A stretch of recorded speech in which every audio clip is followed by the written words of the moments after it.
Hey guys, how you doing? Welcome back to the podcast, episode 103.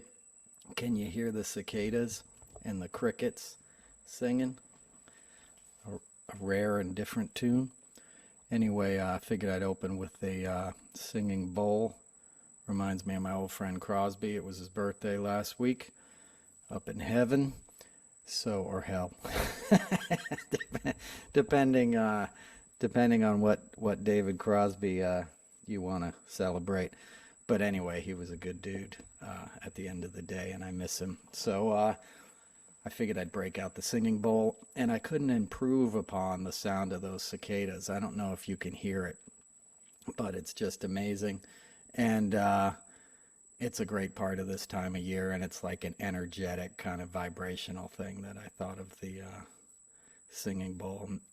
I've told you this story before, but Crosby and I was on tour with Crosby, Stills, and Nash. I was the road manager, and he called me one morning in my hotel room in France and said, "Get down here. I found an incredible old, music shop. We got to go check it out."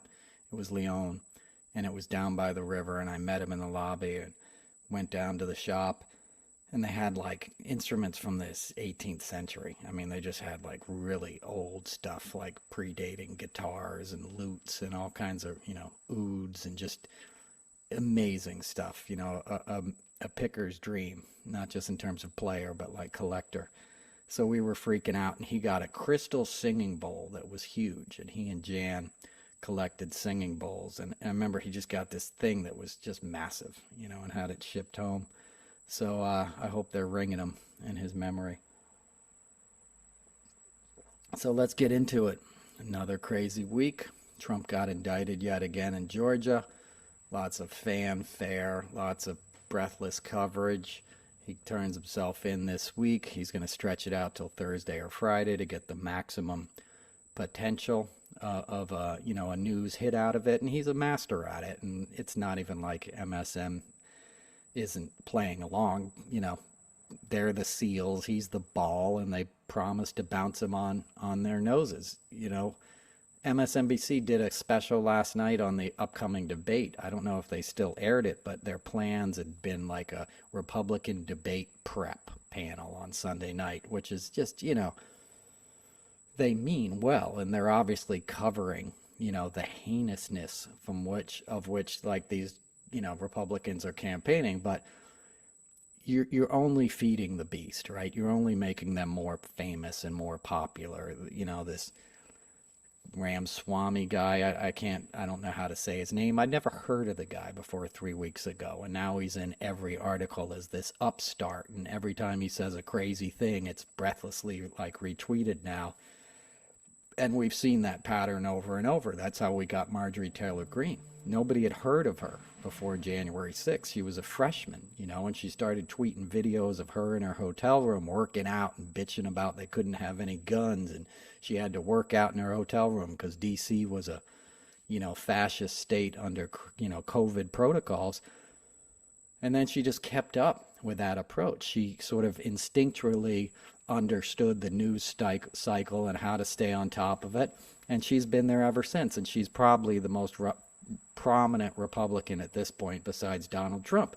And she, arguably wields more power than Kevin McCarthy, who's so anemic and squirrely and slimy that I don't think anybody respects him. And he's clearly just in it for his own, quaffing.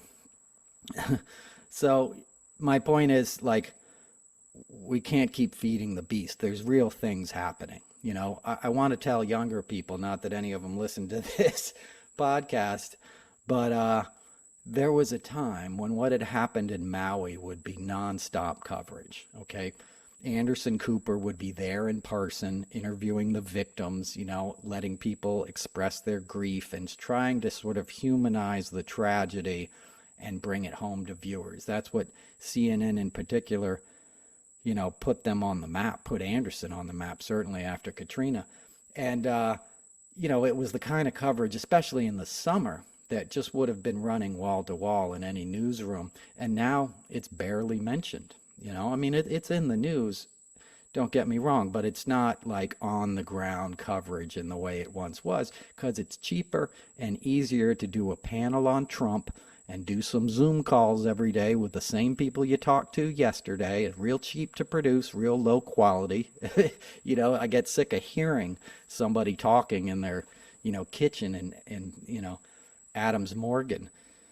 Go to her studio, put on a microphone. But anyway, that's the recipe now, and they're not going to turn back from that. There's too much cash. It costs zero to produce. It gets tons of ratings, and people can't look away. And I'm in that boat. I'm not judging them. I'm in the same predicament. I'm talking about Trump every week. I'm so sick of talking about that guy. Like, that's why I don't even do these podcasts that often anymore, because like I know what the psychic damage is going to feel like after speaking about him for an hour, and I certainly don't want to repeat myself. And a lot of what we see on social media is just people repeating what they hear other people say, and what gets a lot of tweets and likes and whatever the hell, you know. It's just a scam because people are grifting and making money. And smash the like button if you want to, hate Trump and re-elect Biden, and all these scams that a lot of these younger people are learning in social media. It's paying off. So they're all addicted to this chaos, but I don't think it's doing us any favors as a people, right? Because Twitter's broken. We saw that yesterday with the Hurricane Hillary. Like, there was a time with Twitter a year ago. You'd have a disaster, and you'd be able to go on Twitter and figure out what was going on in real time with accurate sort of man on the street reporting by people uploading what they saw. And now that wasn't the case. Yesterday, you'd log on, it'd be some crypto bro with a blue check putting a 3-year-old video of sea lions out, calling them seals, and saying, like, the seals are running out of the ocean or whatever. It's like, was complete bullshit old clip, but people were falling for it, and it was impossible to find the real news services. You could eventually figure out a weather service in San Diego or something, but you had to wade through crap that you didn't want to be looking at, and nobody should have to be looking at.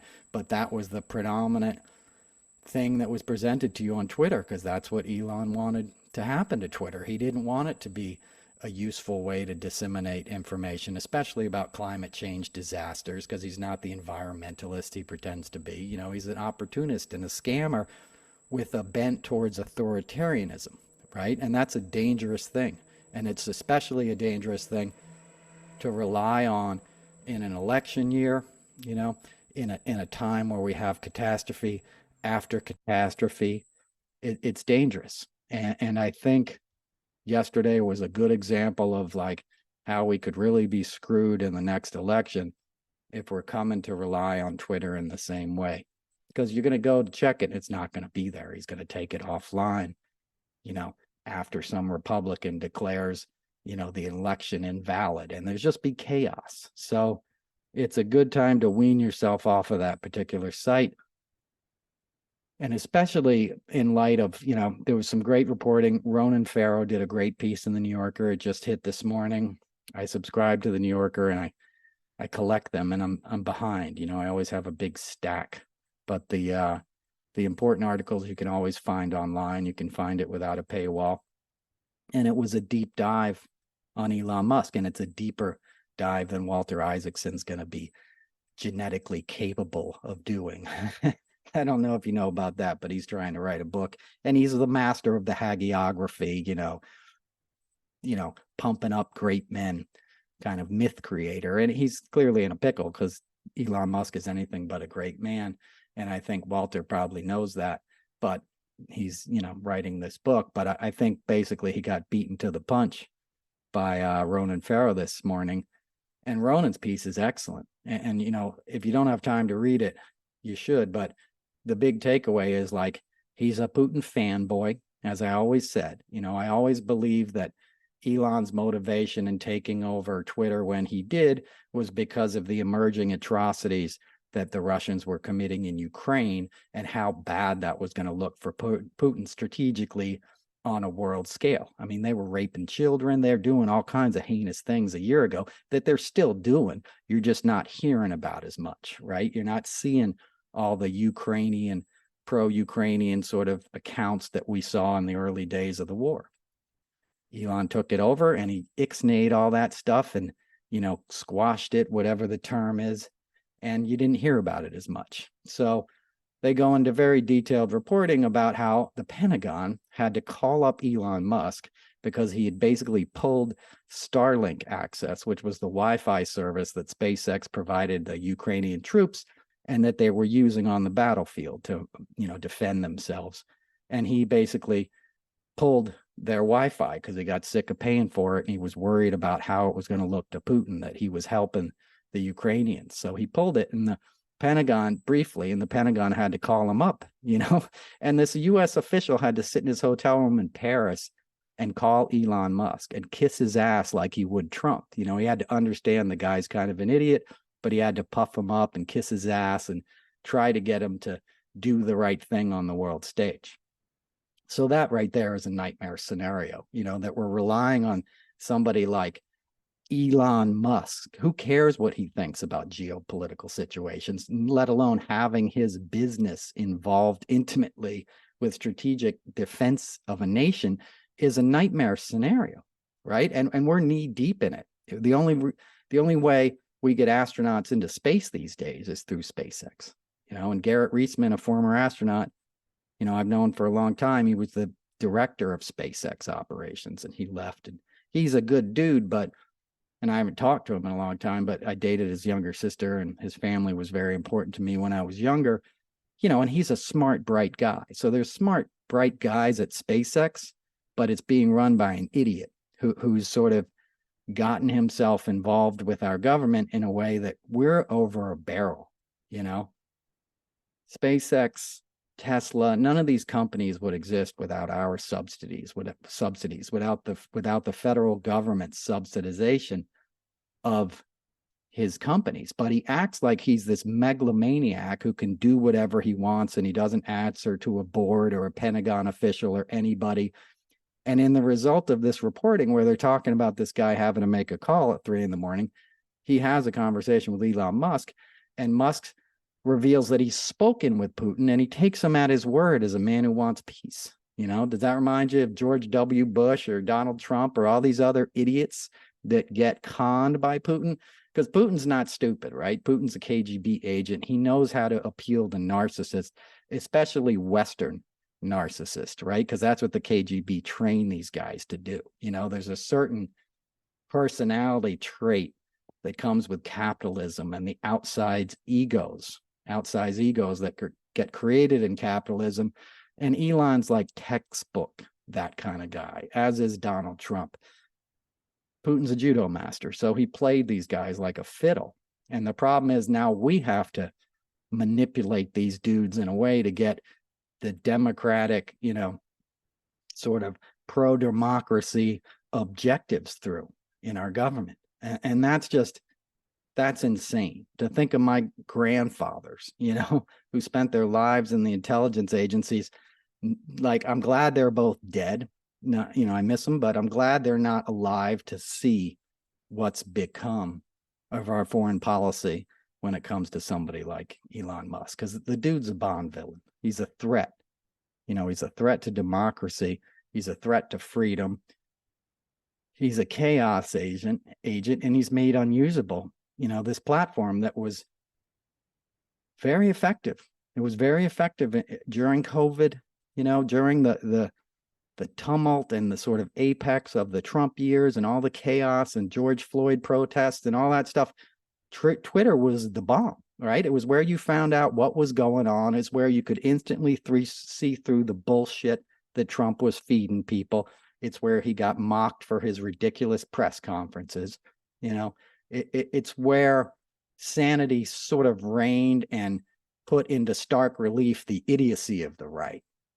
But if you mess that up, if you start mixing up the waters and churning the waters with crypto bots and spam and Joe Rogan friends and contrarian libertarian white dudes and all the other, idiots that can arise on Twitter, you got a problem. And that's what we have now. We have a problem. We have a big toxic social media network that everybody's sort of addicted to. If you need to make money, it's still the only place you can get much of a reach. Threads exists. The other ones are pretty much a joke. Post is nice and polite. The Blue Sky thing is like got 400 people, and it's all Jeff Tiedreich talking to them. It's like 400 people saying they hate him, and then him responding to everybody. And he gave me a pass to the site, and I set it up, but it was just it's a joke. So the Threads is your best bet.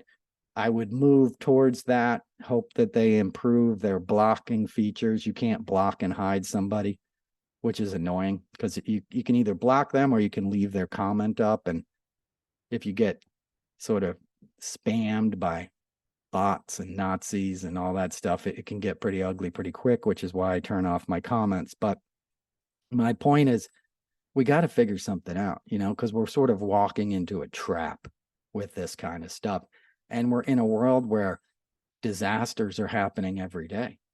There's man-made, disasters that climate change is causing, the fires in Maui, the fires in Canada, the hurricanes, where they don't belong, the hurricanes where they're going to belong, in Florida, where they're gearing up for hurricane season again, and they haven't rebuilt after Ian because their governor has been flying around the country, setting up golf dates, with benefactors and trying to run for president, even though he doesn't have a fucking chance in hell. Sorry to curse.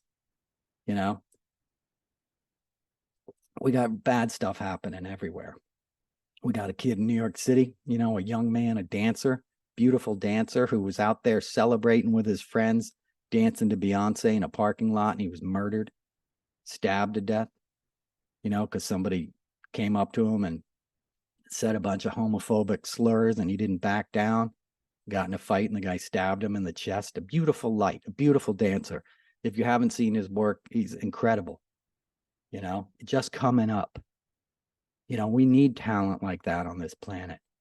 That's a heartbreaking situation. And now it's bookended with this shopkeeper, this woman who owned, I think one of the shops was in Studio City that I've been to. And she had another shop in Indian Lake or Eagle Lake. I don't know the name. I'm not a Californian, but I'm sure you've heard the story at this point. She had a pride flag outside of her business, and some guy came by and gave her a bunch of grief about the pride flag, and she argued with him, and he shot her in the head, and she died. And then cops chased him, and he died. And she apparently kept putting up pride flags because people in that community would tear them down. This is not in the Studio City location. It's the other one, which I assume is like a resort area. But what are you talking about? It's 2023. What the hell is wrong with LGBTQ rights? My mom's a lesbian. I grew up with, around perfectly loving, normal relationships. It doesn't matter if you have two parents of the same sex. You're lucky to have two parents who love you. If you have one parent, you're lucky to have that. If you have anything like that resembles love in your life, it's not for anybody to judge, and there's nothing wrong with it. And the people that even promote this hate know that.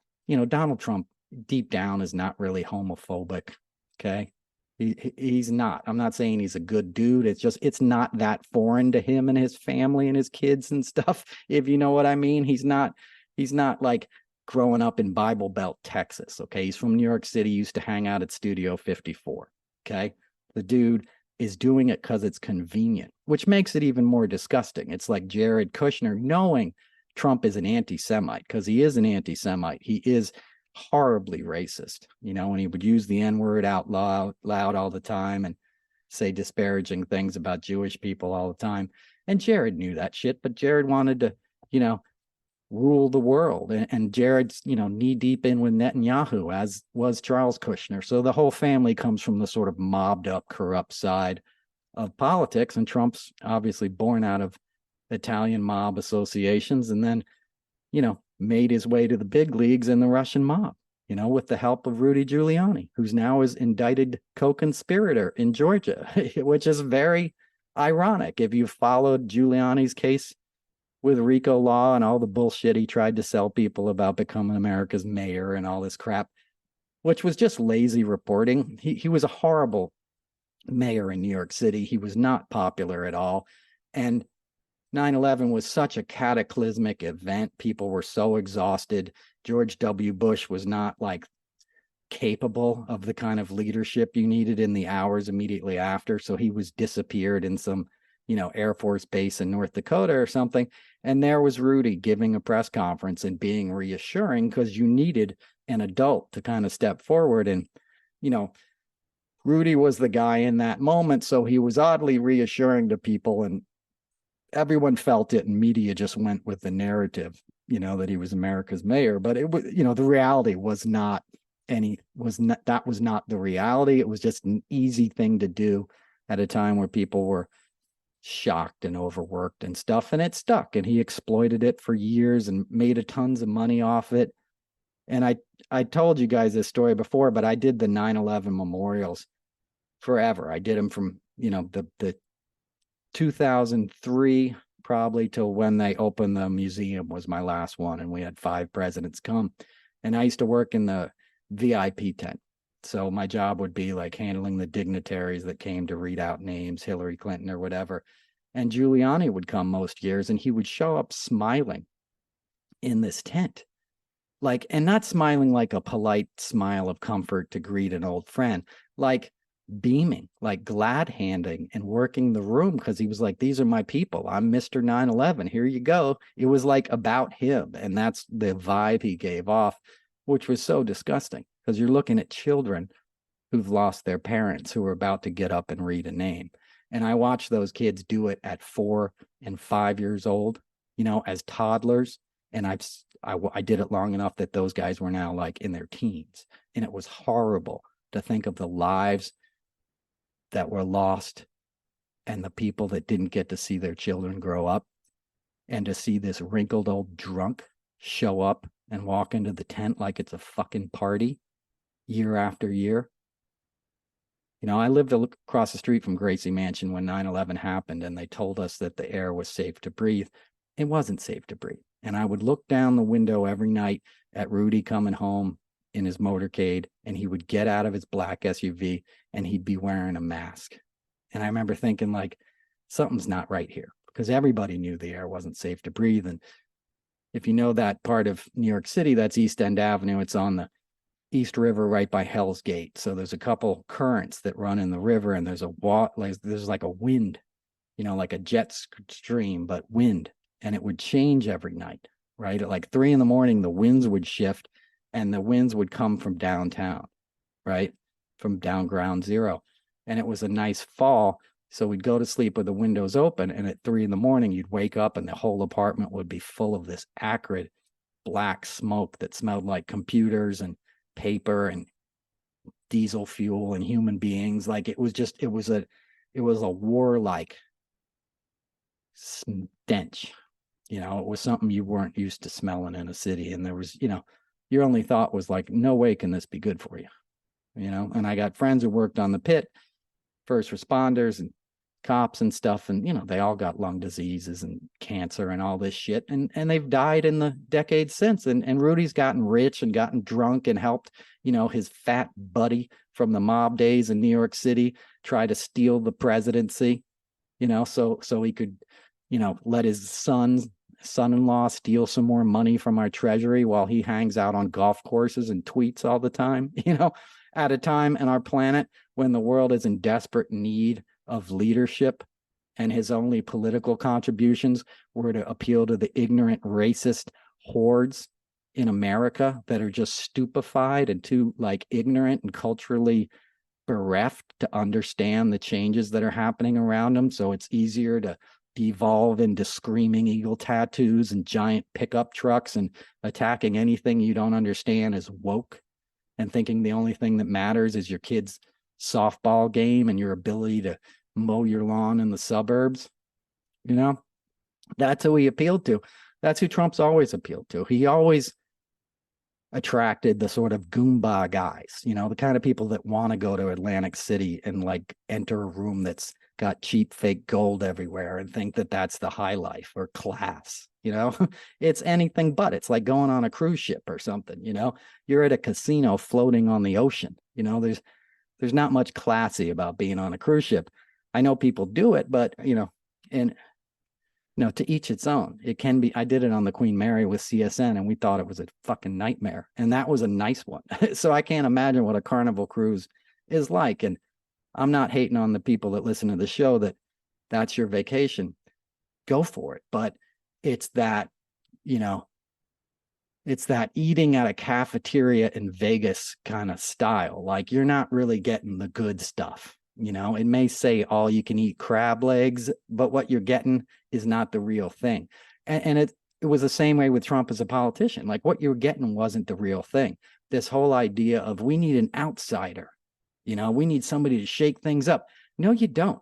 You don't get on an airplane and say, hey, I don't want a pilot today. I need somebody from outside of trained aviation to guide this thing across the country, this missile filled with jet fuel and human life. I want somebody who, you know, is going to drain the swamp to take this thing into Cleveland tonight. No, nobody says that. But with politics, they say it because stupid people don't understand how government works, right? A bureaucracy is a wonderful thing when it operates correctly.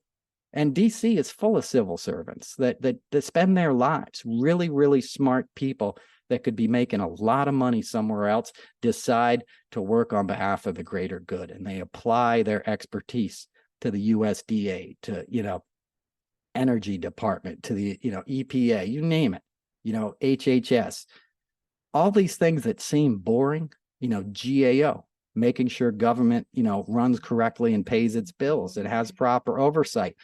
All these things require work and dedication and dedicated civil servants who are the heroes of our federal government, and they get no respect. You know, and every 10 years or so, some GOP guy runs on the platform of like, I'm going to drain the swamp. They're taking your money and wasting it, giving it to minorities and illegals. Wasting what? Giving somebody the bare minimum of unemployment so they don't die when they're out of work so they can feed their kids. You know, the lack of compassion is the root of that sort of messaging because it only appeals to people who have no empathy, right? If you're an empathetic person, you're going to be like, no, wait a minute. I need people to have Medicaid and Medicare. I need people to have, you know, food stamps. I don't want to hear about a child going to sleep hungry or sick or a parent who can't afford to take their kid to the doctor, you know, or a school that's not fully funded, that doesn't have books and arts, you know, and leisure activities and free breakfast and free lunch for the kids, for all kids. You know, Pennsylvania just instituted all kids are going to get a free lunch. I mean, free breakfast this school year. That's progress.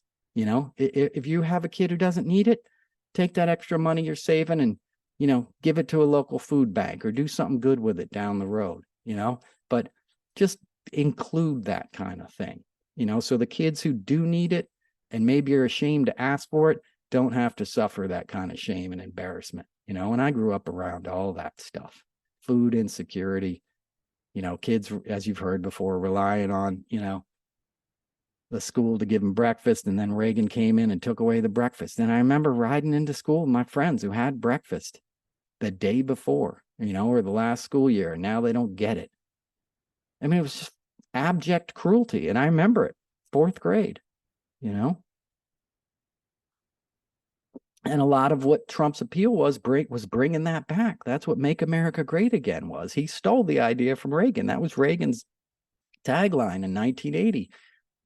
And Trump adopted it because he's a great marketer. Say what you want about the guy. He knows how to promote and market himself. And he knew his audience, right? Because he'd been selling to these guys in New York forever, right? From his casino days, from his Trump steaks and Trump water and all this Trump branded crap. He knew who the Goombas and idiots were up in the suburbs that were going to buy his bullshit.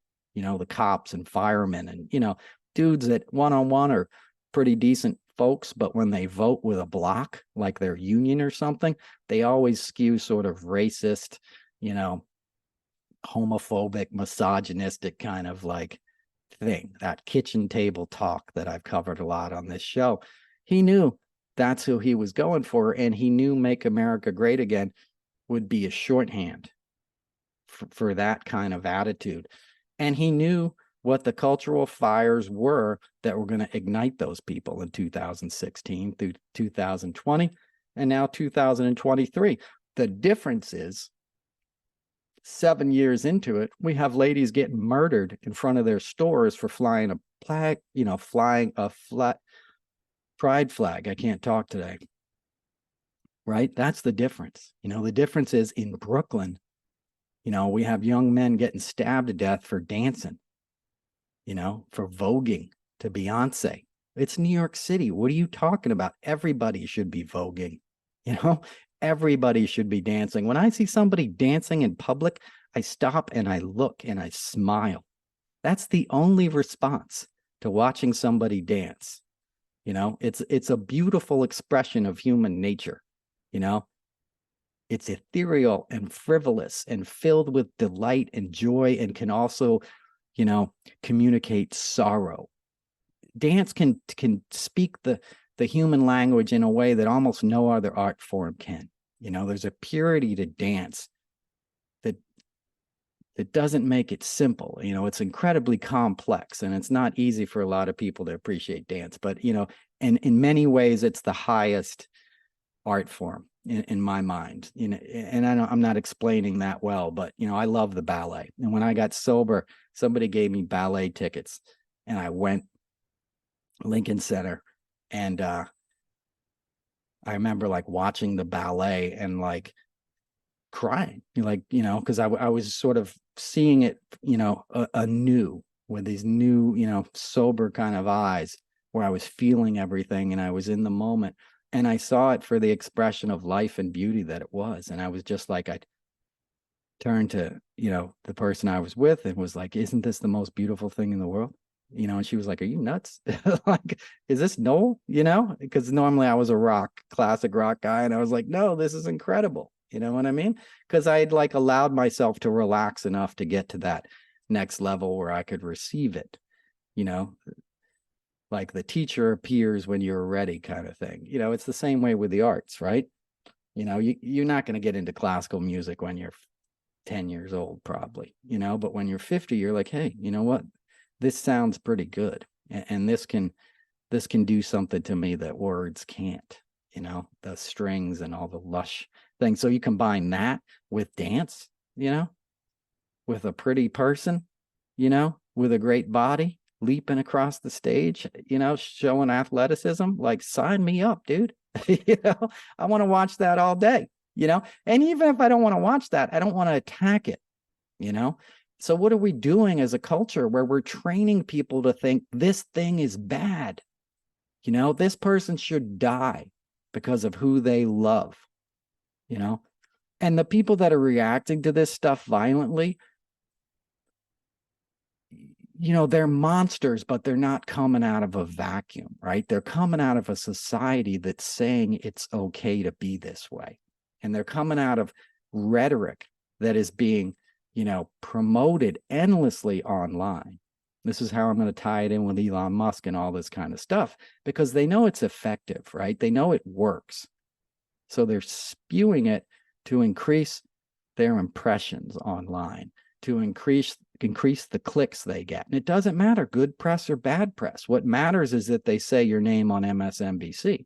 And it doesn't even matter if you believe it, and a lot of them are hateful scumbags that believe it. And obviously Christians in the South, whatever Christianity has melded into with the NRA down there is virulent and horrible. And most of those people are scumbags, and we see that day after day when they get busted, for having sex with some underage kid, while they're calling other people predators, And by the way, I grew up around gay people. I never had anybody even look at me weird who was a gay friend of my mom. Like, it just never happened. And I had plenty of scout leaders, and plenty of church guys and plenty of creepy so-called, Christian, whatever you want to call them, dudes on the DL hit on me my whole life. I mean, look at me, dude, I'm just kidding.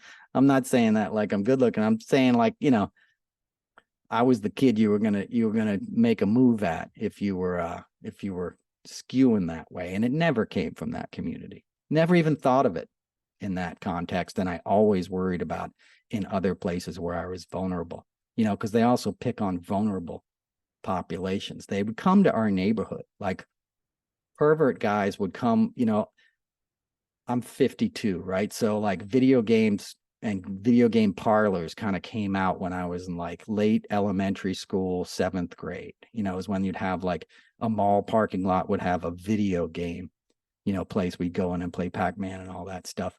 And I remember these dudes would come and like hand out quarters to us kids and be like, hey, you guys want to go roller skating tonight? Like, we'll bring you roller skating, And I remember telling other kids, like, don't do it. Don't go. Like, this is not cool. These guys are preying on us, because I was very street smart because I had to be, because I was sort of, I was a latchkey kid. It was the 70s. It was different. Like, you were going to get eaten up if you didn't watch your back. And I always worry about how many of those kids, bad stuff happened to. But anyway, we never feared that from the LGBTQ community. I never saw anybody close to those situations, who had anything to do with that community. So that's all bullshit. And they know it's bullshit when they're saying it. It's just an easy knee-jerk thing, because people have a lot of fear and anger, and a lot of that base, or a lot of humanity has been messed with and sexually abused, period. Right? And that's a psychological button that you can push. And Putin knows how to push those buttons. That's why they feed the issues that are going to rile up the base. Even though Trump is a sexual predator, he's been convicted, of sexual assault, whatever the proper nomenclature is they're using in the E. Jean Carroll case. He's a rapist, however you define those terms. He's a convicted, sexual predator, and that's one of dozens and dozens of cases. And I've told you about it many times. I know a girl who was 12 years old taking ice skate rinks, lessons at his rink, ice figure skating, and he started grooming her, and she called him her dirty uncle, and then he befriended her, and then he invited her to Epstein's, and she spent time at Epstein's, and she was somebody who was exploited by a lot of other men as well. And it's a sad story, but, she said to me in discussing it, you wouldn't believe what they did to women and girls in that place, meaning Epstein's townhouse. So that was Trump. Trump didn't hide that's who he was. When I worked on the beauty pageants, he was the same way. He would brag about walking into the rooms. You've heard him on tape doing that. He would do stuff that would make cameramen grossed out, that would go home and tell their wives, like, you can't believe this dude. Because a lot of dudes will do that. They'll do messed up behavior, and they'll look to other guys for sort of, adulation or, corroboration in their misogyny. And to their credit, a lot of the dudes I worked with in TV weren't playing that. And they were like, no, dude, this is disgusting. Stop it. But Trump's that kind of guy. He's always looking for the ones around him who are given to corruption. That's why he found the Matt Gaetz, kind of fraternity in DC, right? He found who the scumbags were. They got them all down to the Trump hotel on a Friday night. They had their orgies and their coke parties, and they got compromised on half of those dudes. I guarantee it. That Madison Cawthorn dude wasn't lying, when he said he was like, invited to the coke parties and the orgies and stuff. I think he really, I think he really had been, because, DC's like any other industry, and even worse in many ways when it comes to that kind of stuff. When I worked on Capitol Hill, they would have cocktail parties in the lobbies, like at the Rayburn office building or something. Friday night at 4:00, they would have an open bar set up. And I went to a few of those parties, and I've told you this before too, but I used to smoke cigarettes. I was the in-house courier for the Congressional Budget Office. This is like 89. And I would work in the fall, and then I would go out to Vail, and I was a ski bum for a couple of years, and I'd come back and I'd work as a bike messenger, like spring through fall. And I did that for a couple of years, and I was friends with these pages. This one particular girl who was a page, and the page school is on the house side of Capitol Hill. They have a prep school where people come from all over the country, and they go to high school, and they sort of do an internship on Capitol Hill. Wonderful opportunity, cool thing to do. And I'm 18 at this point. I look 16, right? So I'm I looked 14. Like, I always looked very young for my age. So I was, I'd sit on the steps of the Congressional Budget Office, which is on the southwest side of Capitol Hill. And I'd smoke cigarettes with this girl, this high school girl, which sounds bad, but she was, waiting to pick up her papers or whatever. So I'd see her every day and we'd smoke cigarettes. And she would tell me these stories that like half of her classmates were sleeping with congressmen. And I was like, what? I thought she was like lying to me, but I later come to find out she was telling the truth. There was debauchery always ran through politics. Sex and power and all those worlds collide, and ambitious, attractive young people and slimy older men, that have some purchase over them and know that they're ambitious will exploit that. They'll do it in Hollywood. They'll do it in politics. They'll do it at the hardware store. Let's be honest, right? A lot of men are wired that way and can't resist it. It's fucked up, but it's true. Okay. So Trump knows that. He knows the vice that is required to have a business operate the way he operated his business. He did it in New York City with his parties at the plaza and inviting the models that he brought over in Trump model management to come to these parties. And these are teenagers from Eastern Europe, that he was exploiting and bringing to this country with the promise of, a modeling career. And then he'd put them 6 to a bedroom in an apartment on the Lower East Side, and they'd be sleeping in bunk beds with no AC, and he'd be making them work off, their fees, their passport fees and their travel and stuff, just scumbag stuff. And he'd make them show up at these parties with other developers, with people who worked in the city who needed permits, who needed to give him permits and all kinds of things. And he'd find out what you like and he'd provide it to you, and then he'd blackmail you. And that was Trump's MO forever. It didn't change when he became president. And that's why a lot of his larger crimes, he can't understand why he's in trouble, right? The shakedown of Zelensky on the phone call, it was a perfect phone call. What are you talking about? The Brad Raffensperger call, which is at the heart of his, felony case now in Georgia, same thing. It was a perfect phone call. I just need to find 11,000 votes. And on Fox News, they're saying, hey, he was just saying, hey, I need to find 11,700 votes. He wasn't saying, give me 11,007. You know what I mean? They're playing semantics. The drunk judge lady, Janine Pirro. I heard her saying that in a clip the other day. He was just shooting the breeze with the guy. No, he was shaking him down. And Brad knew what was happening. That's why he recorded the phone call. He knew who Trump was. Everybody knew who Trump was, except for the people who didn't want to know who Trump was and wanted to believe he was something better. And those people are out there. A poll came out today that, 70% of the Trump supporters believe Trump over their own family members. He's created a cult, and more than a cult, like a religion, which is, you can make an argument that they're one and the same, but, religion in general appeals to the greater good, right? And it gives you a way to manage your life, right? Quiet your mind and trust God, follow these principles, beginning with treat your neighbor like yourself, take care of your family, have some fidelity about the circumstances around your life, and find value in enriching those things, not the flashy stuff in life, but the rock solid things. Be a man of peace. All those kind of things can be found in religion. They can also be manipulated and exploited, again, by men, for their own power and greed. We see a lot of that in the Catholic Church. But the principles that point towards the truth, you can't argue against. And many religions will use the same sort of guideposts to get you to the same place. Enlightenment, Jesus talked about, like, watch the, lilies of the field. They neither toil nor spin, meaning just be present, just be here now.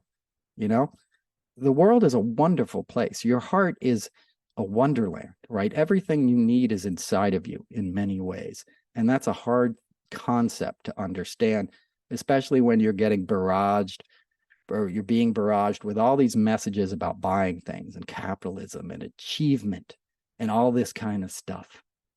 I sat out by the pond earlier. I was thinking about all this stuff. I read the New Yorker piece on Elon. I'm all in my angst. I'm tweeting, I'm mad about the crimes I just told you about. I'm mad about the climate stuff. And, I watch this little butterfly and he's sitting in the grass, and it's like I have a bumper crop of baby butterflies because it's 4 acres that have gone to meadow. We're in late August, so they're just everywhere. It's teeming with life. And I'm watching this baby butterfly and it's like doing this thing, where it's like expanding in the grass. Like you can see its heartbeat, and then it flies over and it lands on my foot. And I don't see it right away. I can just feel it. Like I just know it's there, and then I lift up my foot and there he is, sitting on my foot. And of all the things I'll do today, I probably won't do anything more important than like paying attention to that butterfly and just watching that butterfly in its beingness.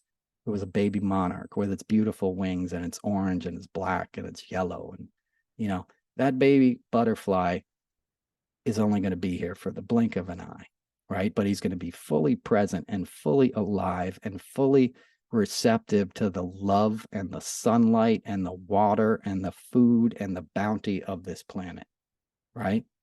He's not going to be worried about his cable bill or his Wi-Fi access or all of these other things. And you might want to think, okay, well, he's a simple creature. He doesn't have to worry about all this stuff. But what are we?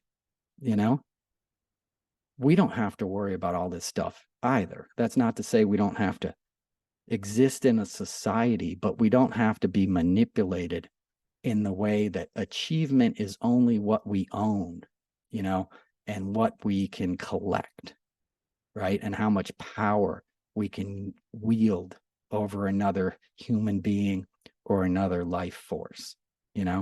It's all about horsepower and torque with us, speed, for what? We'll never make anything as beautiful as that butterfly, right? But we can aspire to the beauty and the presence that it can teach us, and the world is full of that. You just walk outside and there's examples of it everywhere. Miracles. This planet is full of miracles, all kinds of life and flora and fauna and bugs and stars in the sky and all these things. When I was a kid, there was a lot of sadness. I cried myself to sleep a lot. My dad left when I was little. I didn't understand a lot that was going on around me. I was moving all the time with my mom. There was chaos. She was an alcoholic. She did her best. It wasn't all bad, but there was some tough days, but I always had this sense of joy. I'd go outside and I'd see the blue sky and the clouds and I'd be like, let me at it.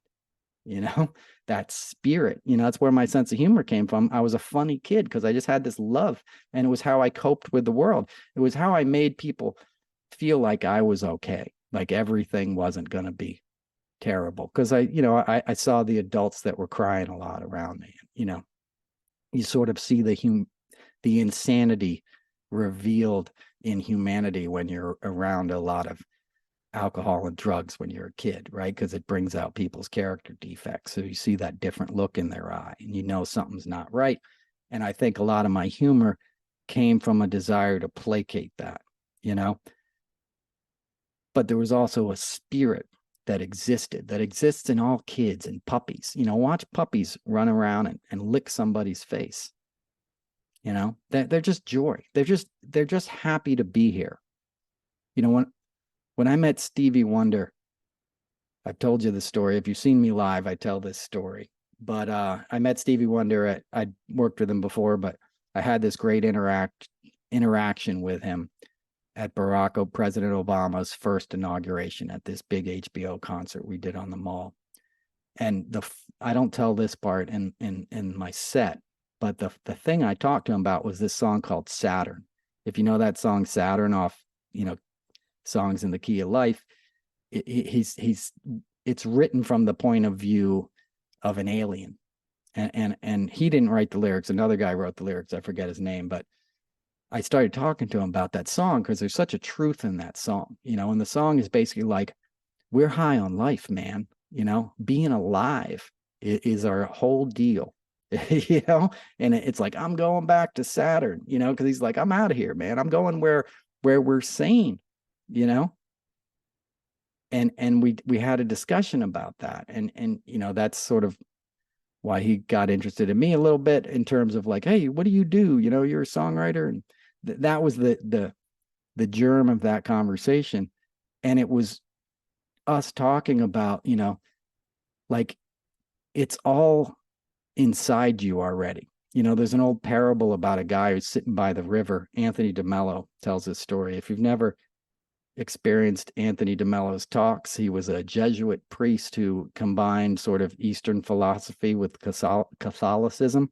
And he did a thing called The Way to Love, which was a great book. And it was also a PBS series in the 80s. He passed away a long time ago, but his work lives on.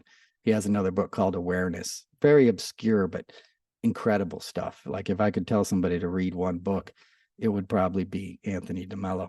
And as a matter of fact, I used to give out copies of The Way to Love. It's a little tiny paper book, you know, paperback book. And for years, I would give them out. My old sponsor would too. We would get them by the case and just give them to people, because it's all about loving without attachment, you know. And that's a common misconception in our society. And especially when you're first getting sober, you know, people tend to gravitate towards like the relationships that have gone wrong in their lives. And, you know, your first sort of relationship in sobriety can always be a disaster, you know, because you put too much weight in it, and then they leave you because you're basically like crazy people, you know, bumping into each other. And then you're like, oh, I would only, if only she would come back or he would come back, I would be happy, you know. And that's a fool's game, and you're mistaking love, you know, for attachment. And attachment is like, if everybody would just behave a certain way, everything would be fine. And of course, you have no control over how others behave. And real love is saying happiness happens when you're around me. And then when you're gone, the happiness is there too. And I don't want you to change who you are to please me. And that's a profound thing to learn. And it's a tough thing to accept, right? Because it, you know, it's easy to say that. It's a lot harder to feel it, you know. And what happens generally, and in my case and experience, you know, you'll be in a relationship and girl will be like, hey, or guy, whatever, will be like, hey, you want to go see this movie tonight? And actually you don't, right? And you're like, no, I'd rather just go home and watch TV. But you're afraid to say no because you don't want to disappoint the person, you know? So you're like, yeah, you know, I'll go see Mission Impossible or whatever tonight, you know, Barbie. And you don't really want to do it. You start changing who you are to please that person. And that's always going to lead to impure things, right? In terms of what love really is, because then it's going to get, it's not going to be right sized. Okay. And, you know, that's not to say you don't make compromises and have to go to things out of commitment or whatever. You know, it all gets gray. But if you can follow the overarching theme, you'll understand what I'm talking about. You know, there's a difference between attachment, like a fear that if I don't behave a certain way, this person's going to leave me and then I'm really going to be screwed. You know, that's not love, right? That's based in fear and self-doubt and attachment, a need to control somebody else. And that can be a codependent, passive aggressive way to control other people too, which is a whole other, you know, level 401 talk. We'll do it another day, right? But you get my point ultimately, hopefully, you know. And then when you're completely yourself, you know, that's when the good stuff happens.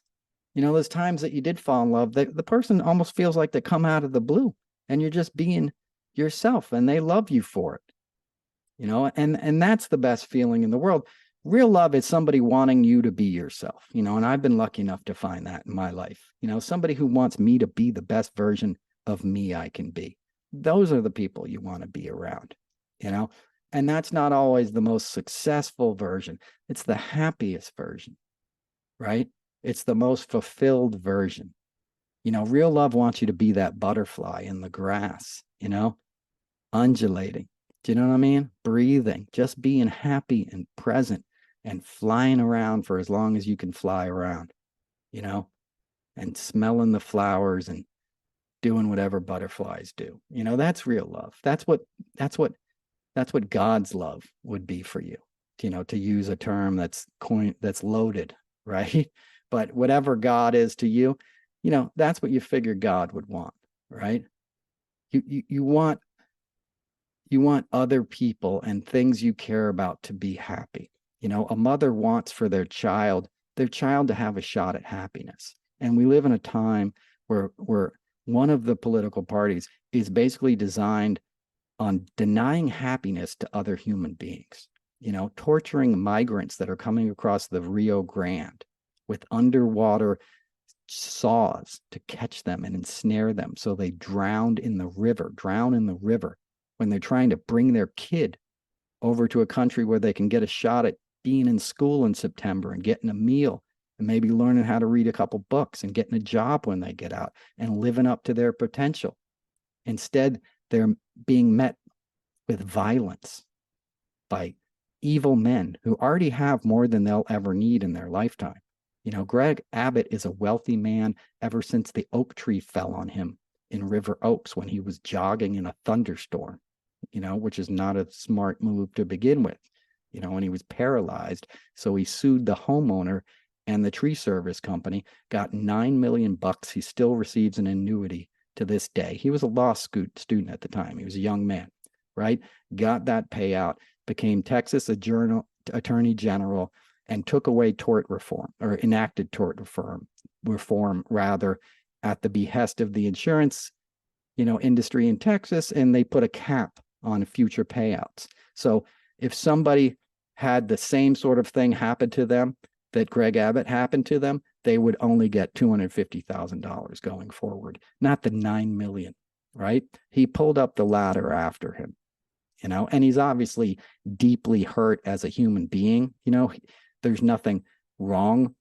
It's beside the obvious physical limitations, of being paralyzed, being in a wheelchair, but he has just as much right to live life, and there should be access and all kinds of things for them, right? He's not damaged because of the physical stuff. He's damaged because what he feels like inside, because he's clearly a sadist, and he's clearly pissed off at God, and he's clearly trying to punish other people, and you're watching it play out on a world stage, on a national stage. And that's compounded, right? That's over and over. It's broken men trying to appeal to other broken people to do their bidding.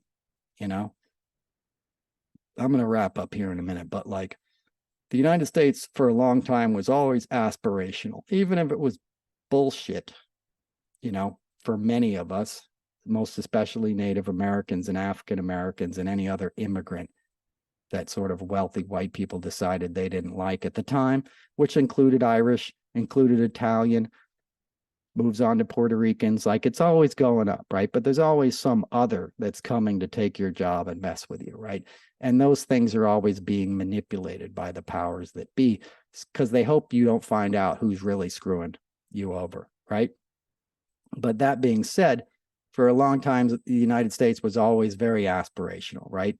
It was the Main Street, Norman Rockwell kind of deal. And even if on the surface, things looked great and underneath it wasn't so great, there was a sense that, opportunities were going to lift all boats, that if you came to this country and worked hard, you'd get an opportunity to have a better life than your parents. That was the basic premise of the American dream.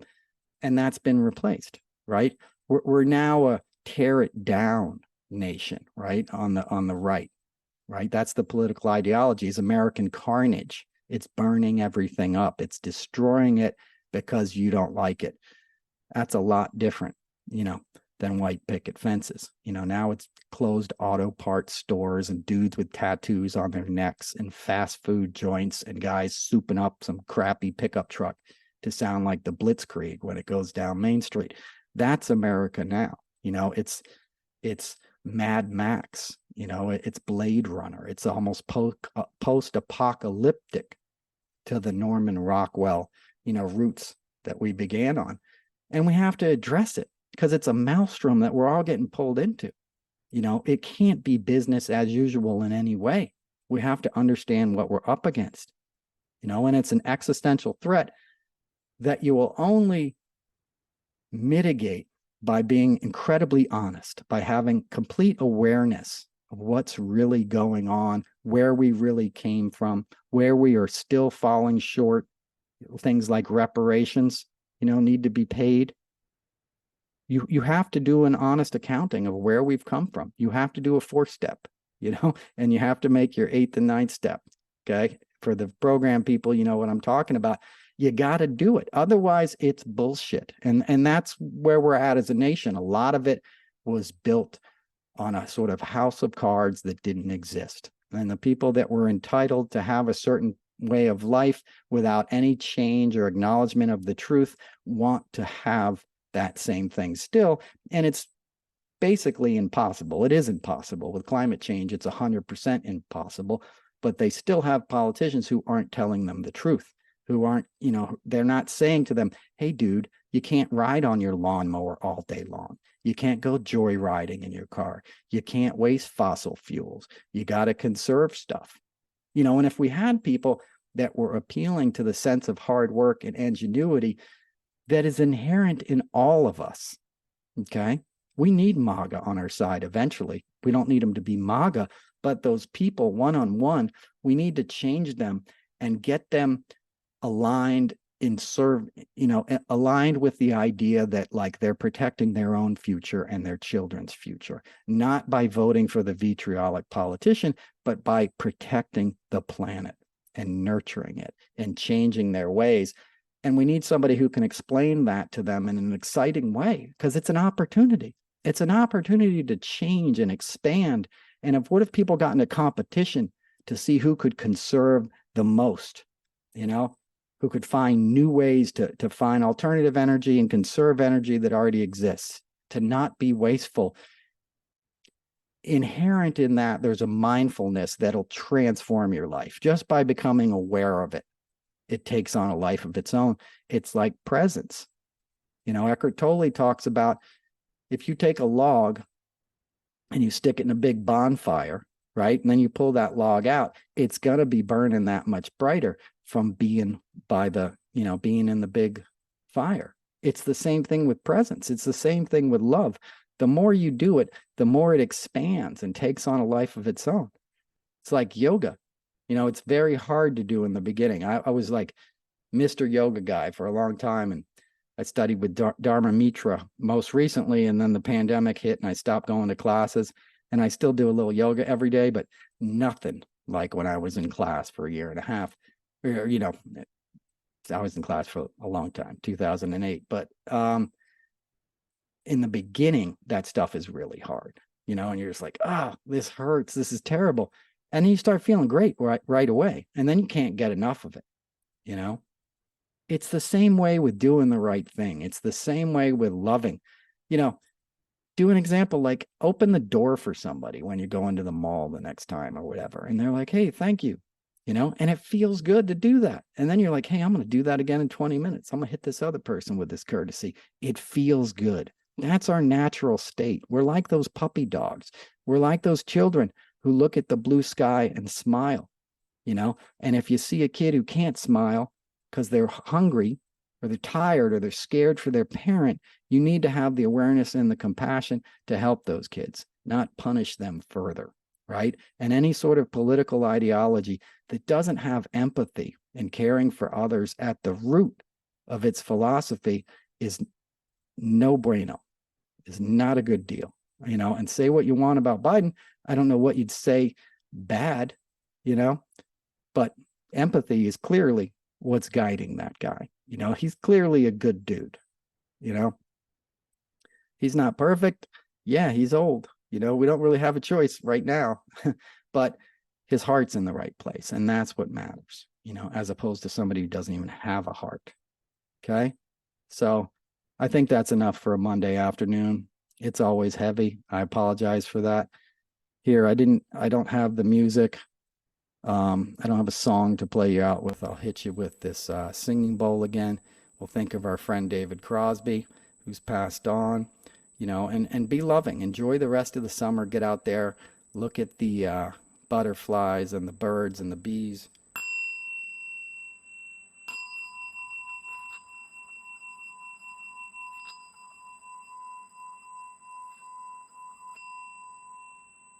Enjoy it while you can, folks. Thanks for listening. I love you. Have a good week. Until next time. Peace.